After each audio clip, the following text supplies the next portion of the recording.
are told you might have to give up a future asset to get that player. Yeah, I mean, I suppose you never know.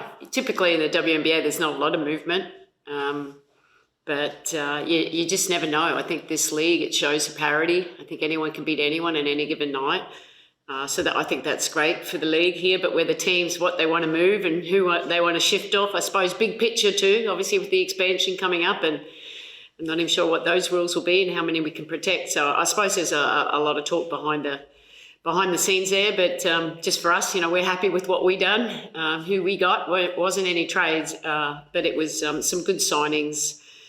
Especially with all the injuries that we have, but excited. It'll be nice to finally get our whole group back together, and whenever that will be.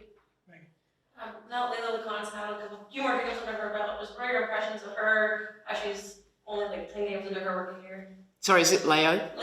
Layla. Lacan. Love her. I think she was on our draft board as well, and obviously I got to watch her at the Olympics last year. She's tough. She brings a lot of speed. She's got that defense, the ability to get downhill and create for herself, but also for the others. And I like her confidence, especially for an international player that's so young to come in and be aggressive. I think obviously she has a really bright future. Brendan? Coach, I know you haven't had your whole team, but 3-game losing streak, that hasn't been a thing in a couple of years for your team. So what have you learned about your team?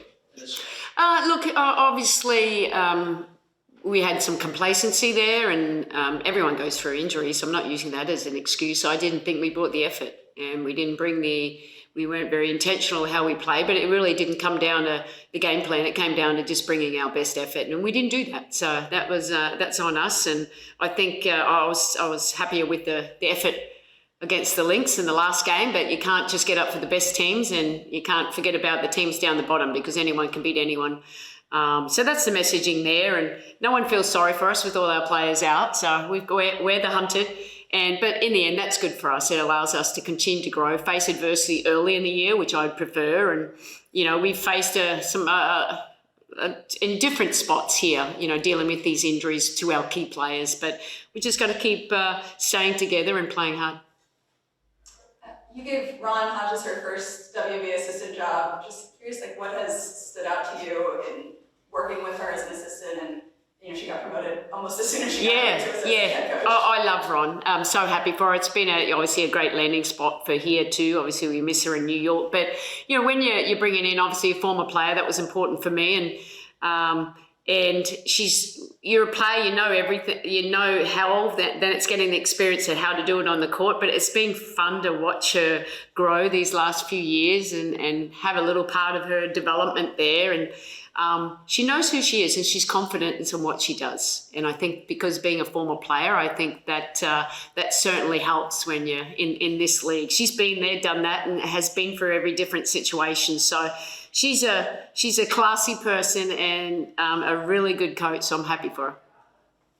We'll go to Tarika on Zoom. Hey, Coach. As we're getting into this final stretch of the season, I know you want to focus on what's in front of you, but how important or how impactful has your possible seeding been in the kind of way that you're looking forward the next few weeks or the next few games? Yeah, I suppose with the playoff situation, we're not even really thinking about that at the moment. We'd like to finish in the top 2. I think that's always good. I believe home court advantage helps us. If you've been in our arena, it certainly is beneficial to us, but we're not afraid to go on the road and win there as well. So for more about us, it's just focusing on us, respecting our opponent, number one, but focusing on us and what we need to get better. And we're integrating new players. We're dealing with injuries, but integrating new players too. So it's more about making sure we get that, because once we can get everyone back, and if we're firing, I feel good about what we can do regardless of our seed. Doug. Sandy, you always taken a cautious approach on injuries, returning players, and such this season in the past. What's the best case scenario for you guys for the ones that are out right now, knowing that if it's the end of August, you have maybe a week when this whole team might be together with Emma now? Yeah. Such. What are you hoping might be the best case for you guys to have Stewie and Kennedy? Yeah, hoping in terms of seeds or just what we'd look like? just having all of your team Yeah. really healthy? Yeah, no, we're excited. Obviously Emma was very intentional about where she wanted to go and where she thought she could fit best, and she chose us to the system that we have, and we're thankful for that because she's an amazing player. You saw that we like to play a big lineup. We saw that in the finals last year too, and that's something that we've spoken about. And Stewie can play multiple positions. I think that's the versatility. Now it's just getting them all on the same court and building up some chemistry. The beauty that we do have is that a lot of them have played together before. I think that certainly helps. And now the hardest thing is Steph Talbot, I think she's integrated now. It's a little easier for her because I'm also the Opals coach, but for Emma, it's the terminology and all that. But I think she's one of the smartest players I've ever coached and had to play against, is how she moves. So it's just making sure that, we're playing in the right way at both ends of the floor and playing to the strengths of our players. We'll go back to Zoom with Jackie. Hey, Sandy, thanks for taking the time. I'm just curious if you can share with us what your reaction to sort of seeing Emma for the first time was. Take us inside that moment and sort of how the team welcomed her when, she pulled up to shoot around today. Yeah, look, obviously I think some of them saw him last night when we arrived. I saw Emma this morning just going into breakfast, to be quite honest. She walked into breakfast, so it was nice. I get to see her. We cross paths, obviously at the major tournaments in the World Cup and the Olympic Games, but, hadn't coached her for a while. But she just hasn't changed. She's just a humble superstar. She knows a lot of people. I think that comfort level has been good for us. And the ones that she didn't, she'll get to know them really quickly. So it was smooth. Like, we just welcomed her. We told her it was, it's great to have her and it's going to be easy for her. And it was nice. It's just, okay, another day. We add a great player and let's keep moving forward. For sure. And also, so in the past 2 games, you've sort of tinkered with a big lineup versus a small one.